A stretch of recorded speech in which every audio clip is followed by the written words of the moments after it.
মনে করেন আপনার কাছে কয়েকশো কোটি বস্তা পয়সা আছে, মনে করেন কয়েকশো কোটি বস্তা পয়সা, ছোট ছোট ছোট ছোট পয়সা। একটা পয়সা আপনার কেউ নিয়ে গেছে, গায়ে লাগবে? লাগবে? পুরো মহাবিশ্বে এরকম কোটি কোটি মিলিয়ন বিলিয়ন গ্রহ নক্ষত্র আছে, তার মধ্যে একটা ছোট্ট গ্রহের নাম পৃথিবী। এখানে এত কিছু হচ্ছে, চিন্তা করতে পারেন?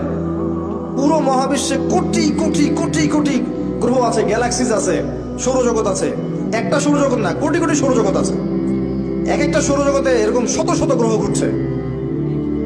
তার মধ্যে একটা সৌরজগতের 7টা আকাশ, তার একটা আকাশের একটা সৌরজগতের একটা ছোট্ট গ্রহে আপনি আমি থাকি। ওই গ্রহটাকে যদি আল্লাহ পাক ধরে একদম ব্লাস্ট করে ফেলান, ধ্বংস করে ফেলান, আল্লাহর কিছু যায় আসবে? আল্লাহর শানের কোনো কিছু কমে যাবে? আর এই গ্রহে বসে মানুষ আজকে সারা বিশ্বে এরকম দাপট দেখায় বেড়ায়। আজকে দুনিয়ার দিকে তাকালে মনে হয় যে মানুষই সব, তাই না? অথচ আল্লাহ বলেছেন হাল আতা আলাল ইনসান হিনুম মিনাদ দাহরি লাম ইয়াকুন শাইআম মাযকুরা। মহাকালের একটা সময় চলে গেছে যখন মানুষ কোনো আলোচ্য বিষয়ই ছিল না, যে মানুষ বলে কিছু হবে কখনো। আল্লাহর জ্ঞানে ছিল, আল্লাহ পাক জানতেন, আমরা কোনো আলোচ্য বিষয় ছিলাম না। আর আজকে দেখবেন মানুষ পৃথিবীতে কি করছে? তাজআলু ফিহা মান ইউফসিদু ফিহা ওয়া ইয়াসফিকু দিমা। আপনি কি এমন কাউকে সৃষ্টি করছেন পৃথিবীতে যে পৃথিবী থেকে খালি হত্যা করবে, রক্তপাত ঘটাবে আর ফাসাদ সৃষ্টি করবে? পৃথিবীর দিকে তাকান, দেখেন পুরো পৃথিবীতে ফিতনার ফাসাদ সৃষ্টি করেছে মানুষ, অন্য কোনো প্রাণী করে নাই। আর পুরো পৃথিবী জুড়ে যে হত্যাকাণ্ডগুলো হচ্ছে, ঘটাচ্ছে মানুষ। একটা সভ্যতাই, এই যে পশ্চিমারাই বিগত 100 বছরে আমার মনে হয় কয়েক কোটি মানুষকে পৃথিবীতে হত্যা করেছে। ওরাই একাই, একটা সভ্যতা পৃথিবীকে শাসন করতে গিয়ে বিগত 100 বছরে কয়েক কোটি মানুষকে মনে হত্যা করে ফেলেছে। তো মানুষ এত তুচ্ছ, দুনিয়ার জীবনটা এতই তুচ্ছ। এই দুনিয়ার জীবনে আল্লাহ আপনাকে দিয়েছেন একটা শৈশব, একটা কৈশোর, একটা যৌবন, একটা বার্ধক্য। সব মিলিয়ে আপনার হায়াত হবে অ্যাপ্রক্সিমেটলি 100 বছর। কারো 40, কারো 50, কারো আরো কম, কারো আরো বেশি, প্লাস মাইনাস 100 বছর গড়ায়ু। এরপরে আপনি পৃথিবীতে থাকবেন না, মানুষ আপনার কবরের পাশ দিয়ে হেঁটে যাবে।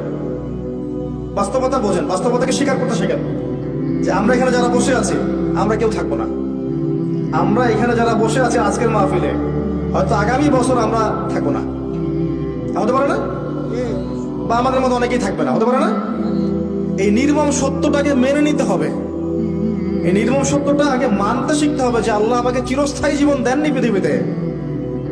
আল্লাহ সংক্ষিপ্ত জীবন দিয়েছেন আমাকে, আর এই জীবনটা আমার কর্মফল পাওয়ার জীবন নয়, এটা কাজ করার পরীক্ষার হল। এটা আমার, এখানে আমি ফলাফল পাবো না, রেজাল্ট পাবো না, রেজাল্ট পাবো আমি পরকালে। এটা আমার কর্মজগৎ, তাই না? কি কর্মজগতে এসে যদি আমরা মনে করি এটা আমার চিরস্থায়ী জীবন, এর জন্য এই যে 5তলা 10তলা বাড়ি, এই যে ব্যাংক ব্যালেন্স, টাকা পয়সা, জুলুম অত্যাচার, যেমনে হোক তেমনে দুনিয়া চাই আর চাই, দাঁড়িয়ে ডুবি থাকার না থাক, দুনিয়া চাই আর চাই, এই যদি হয় আমাদের মানসিকতা, ওই নূর কলবে জীবনে আসবে না। আমি বুঝাতে পারছি ভাই? দুনিয়ার জীবনটাকে দুনিয়ার মতো মনে করতে হবে। এই জীবনের কিরকম আদর্শ হবে? ইন্না সলাতি ওয়া নুসুকি ওয়া মাহইয়ায়া ওয়া মামাতি লিল্লাহি রাব্বিল আলামিন। এই দুনিয়ার জীবনে আমার সালাত, আমার কুরবানি, আমার স্যাক্রিফাইস, আমার জীবন, আমার মৃত্যু সবকিছু কার জন্য? আল্লাহর জন্য। এই জীবনটাতে আল্লাহ পাক আমাদেরকে কেন সৃষ্টি করেছেন? সূরা জারিয়াতের 56 নম্বর আয়াত করে দেখেন, ওয়া মা খালাকতুল জিন্না ওয়াল ইনসা ইল্লা লিয়াবুদুন। এই জিন আর মানুষকে আমি শুধু আমার ইবাদত করার জন্য সৃষ্টি করেছি। আর আমরা এখন মনে করছি ইবাদতটা ফোর্থ সাবজেক্ট, দুনিয়া আমার আগের সাবজেক্ট, তাই না? প্রত্যেকে দেখেন, বাড়ির পরিবারের কর্তা, আপনার মেয়ে, আপনার স্ত্রী, আপনার ছেলে মেয়ে, সবার দেখবেন দুনিয়াটা আগে, দিন পরে।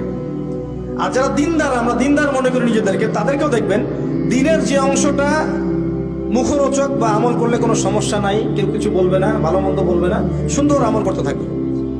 আর যেগুলো আমল করলে, যেগুলো বললে, যেগুলো মানে মানুষকে প্রচার করার চেষ্টা করলে পরিবার, সমাজ সব দিক থেকে বাধা বিপত্তি আসবে, সাইলেন্টলি এগুলোকে অ্যাভয়েড করতে থাকবে।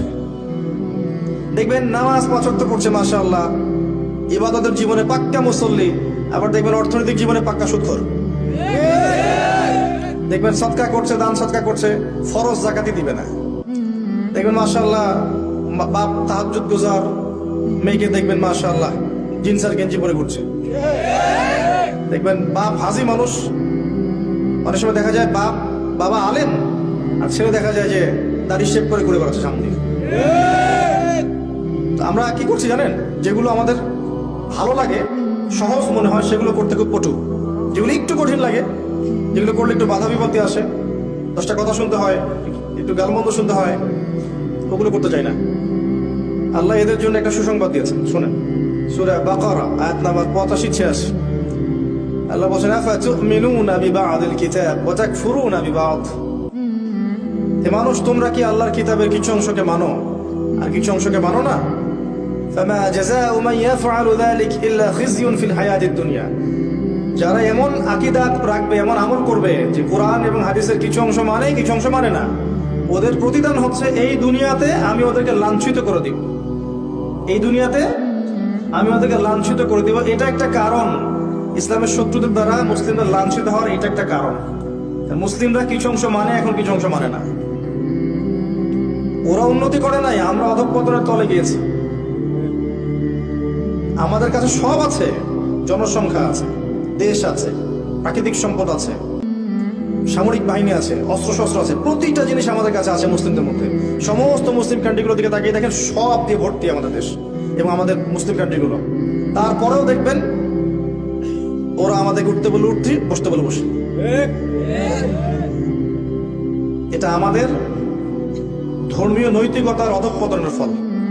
আমরা পড়াশোনা করতে চাচ্ছি না, আমরা পড়া অনুযায়ী আমল করতে চাচ্ছি না, খালেস ভাবে দিনের প্রচার প্রসার খেদমত প্রতিষ্ঠা করতে চাচ্ছি না, দুনিয়ার স্বার্থ চাচ্ছি।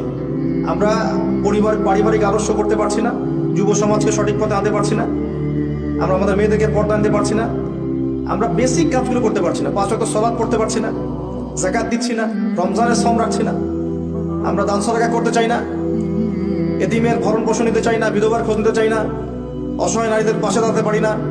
আমরা অনেক কিছুই পারি না। বেসিক কাজ যেগুলো একদম প্রাইমারি লেভেলের কাজ, এগুলোতে আমাদের অনেক ঘাটতি। হাত উঁচু করতে বলবেন, কতজন কোরআন তেলাওয়াত করতে পারে, দেখবেন যে বেশিরভাগ হাতই নিচে আছে, অল্প কয়েকটা হাত উপরে থাকবে। 90% মুসলিম বলেন, দেখবেন 90% মুসলিমের মধ্যে মেজরিটি সংখ্যক কোরআন বিশুদ্ধ করে পড়তে পারে না, যারা পারে অর্থ বোঝে না। বেসিক কাজ, এই বেসিক কাজগুলোই আমরা করি নাই, প্রাইমারি লেভেলের কাজ। তাই আজকে আল্লাহ পাক আমাদেরকে লাঞ্ছিত করেছেন। এটা আল্লাহর সুন্নত। আল্লাহ পাক সময় দেন, ওই যে বললাম দুনিয়ার হায়াত দিয়েছেন, সময় দেন, এই সময়ের মধ্যে পরীক্ষা করেন, নিয়ামত দেন, পরীক্ষা করেন, সুযোগ দেন, পাপ করলে আবার ফিরে আসার চান্স দেন। এক পর্যায়ে তখন দেখেন যে তারা মোটেই আল্লাহর দিকে ফিরে আসছে না, তারা আল্লাহকে গুরুত্ব দিচ্ছে না, রাসূলকে গুরুত্ব দিচ্ছে না, দিনকে হাসি ঠাট্টার পাত্র বানিয়েছে। আল্লাহ ওদেরকে সরিয়ে দেন, সরিয়ে দিয়ে নতুন কওমকে নিয়ে আসেন, তাদেরকে সুযোগ দেন। তারা যদি আল্লাহর আনুগত্য করে সফল করেন, তারাও যদি আল্লাহর আনুগত্য না করে আবার সরিয়ে দিয়ে নতুন কওম নিয়ে আসবেন।